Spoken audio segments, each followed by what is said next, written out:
Hello and welcome to another episode of Value, a podcast by Global Gyan Academy. My name is Guan and I will be your host today.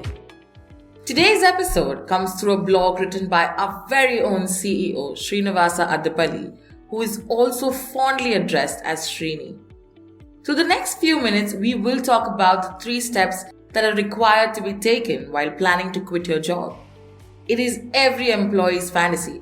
Quit my job, be on my own, no boss to dictate my life.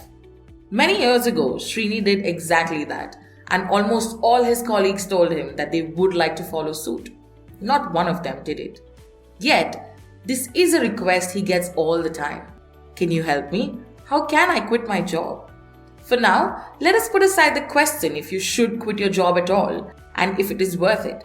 Here are a few thoughts that Srini shared on building readiness for it. In his experience, there are 3 major steps. The first one is financial planning. One of the certainties of having a job is the paycheck at the end of each month.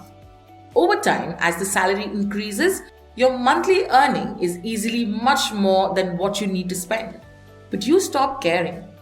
Of course, many of us plan for the future and make investments, retirement funds, etc. However, the reality is that you don't know how much money you need.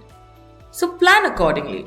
Plan in a way wherein you will be able to earn what you need rather than spend what you earn. Second, make a positive change. Self-employment is not a solution for a job gone wrong. Don't take a negative decision to quit your job out of frustration and think that being self-employed will give you joy. Not only will your monthly paycheck vanish, but also many other things that you take for granted will go away with your job. The biggest issue will be to answer the question, what do you do? Try explaining this to your grandmother or the nosy neighbor why you don't go to the office any longer. You were used to people listening to you when you spoke as the so-and-so of this big company. Now you represent yourself and it is a very different thing.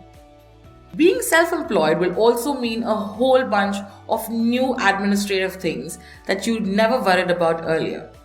Get yourself registered for GST and professional tax, raise invoices, collect your dues, pay GST and deduct TDS and advance tax quarterly, track all your business expenses and create your P&L.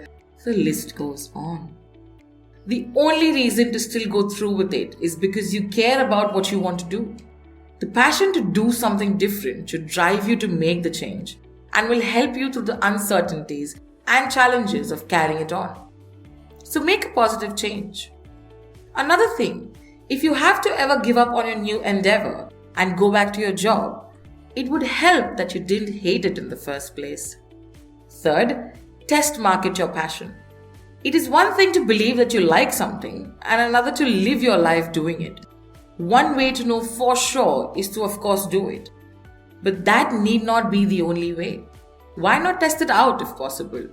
How would it feel when you actually pursue the new career idea? And more importantly, would others accept you in that role? In Srini's case, he got several opportunities to test out his interest in teaching, both within the corporate environment as well as outside in the academic world.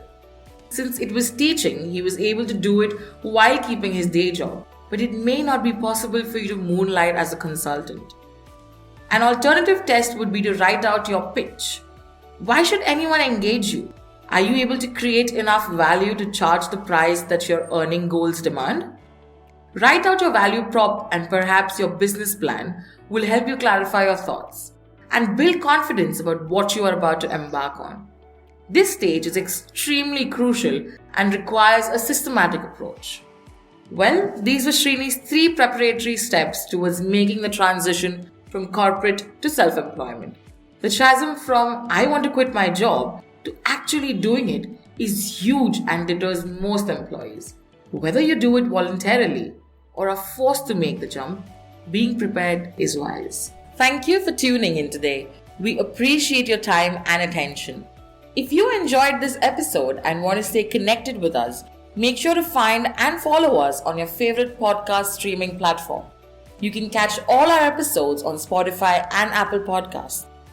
If you are a manager or an emerging leader, Find engaging content and exciting leadership programs on our website globalgyan.in.